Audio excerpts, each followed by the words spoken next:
What's up, everybody? Pete Pardo here from Sea of Tranquility. Welcome to pick number 14, day number 14 of albums that are 30 years old in 2024. We're looking back each and every day here in March. 31 days in the month. Our 31 favorite albums across all genres that are celebrating their 30th birthdays and anniversaries this year in 2024. Yes, 1994. Today, for my pick, we're going to go to the seventh album from this British band. It was released February 7th, 1994, recorded at Chateau de Marouat in Grand Brassic, as well as Parr Street Studios in Liverpool. Produced by Dave Meegan for EMI Records and IRS here in the States. Talking about Marillion. Brave. That's right. Gary Joyce, I see cracks in the jewel case. Wow, how did that happen?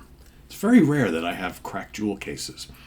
Generally speaking, whenever I do see them, I replace them. So I probably should be doing that to this one. I digress. It's amazing until you see it on camera. You're like, oh, wait a second, that's looking a little less than pristine. I'm not one of those guys that throw CDs around all over the place and all the jewel cases are cracked and falling off and scratch CDs. That doesn't happen with mine. It's Talo agrees over there. Anyway, back to the album at hand. Of course, this is the third release from the new configuration with Steve H. Hogarth, H, however you like to say it, on lead vocals, replacing Fish. And the rest of the lineup is Steve Rothery on guitars, Pete Trewavas on bass and backing vocals, Mark Kelly, keyboards, backing vocals, Ian Mosley on drums, and of course Mr. Hogarth on vocals, lead vocals, backing vocals, and additional keyboards. You got some additional musicians on here. You got Tony Halligan on uilleann, however you say that, pipes. The Liverpool Philharmonic also appears on strings and flute, and Darrell Way helped arrange the orchestral movements on one track on here as well. That's right, the great Darrell Way, right?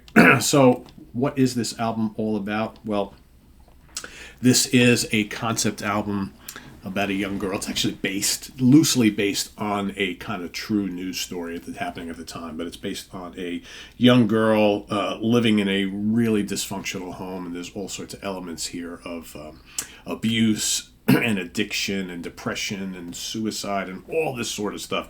It's not a happy tale whatsoever, but that really adds to the kind of moodiness and the greatness of this record. This album, of course, also kind of a return back to form for the band, who on their previous album kind of tried to go for a little bit more pop-oriented sounds, right? They had Season's End and then Holidays in Eden. Holidays in Eden was much more accessible, less progressive rock and more just kind of mainstream rock and pop type stuff. Here, it's complete opposite of that. Totally opposite of that. Lots of great tracks on here. We can go through all of the stuff on here, but man, you got, Living with the Big Lies, just terrific.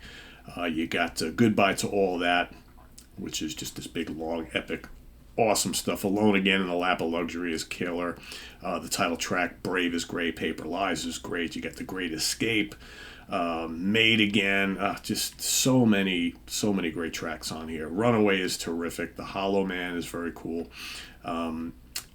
So many great songs on here, but it's got to be taken. It's a concept album, and it flows really nicely. So this is one of those albums I have a hard time kind of taking songs out of. You just got to listen to it front to back, start to finish, that sort of thing. So really good stuff.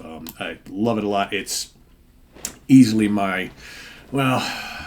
Season's End and this generally tie for me with my favorite Hogarth era Marillion albums.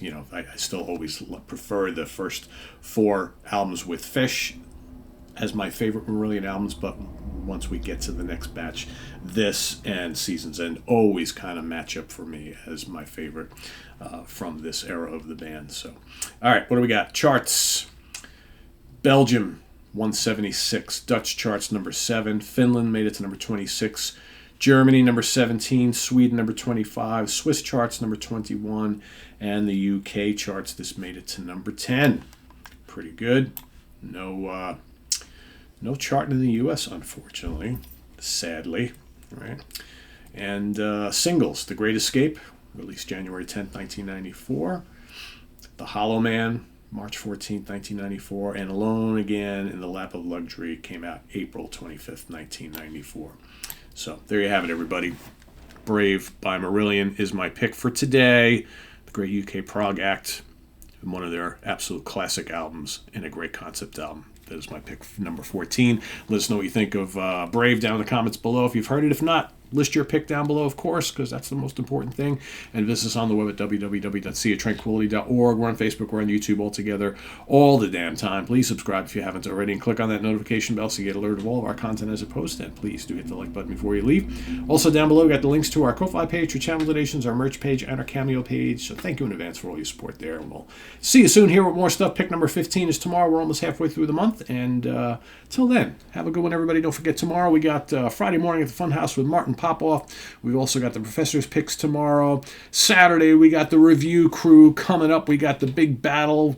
They're going to be talking about the new Bruce Dickinson album, The Mandrake Project, and the new Judas Priest album, Invincible Shield. Everybody's going to give their takes on it and kind of say which one they prefer, the big metal releases of the year. So that's happening on Saturday. And then Sunday, we've got Ranking the Albums. I will be ranking the catalog of the great German thrash legends Creator. So that's coming up on Sunday. Till then, I'm Pete Pardo. Thanks for watching, everybody. See you soon. Bye-bye.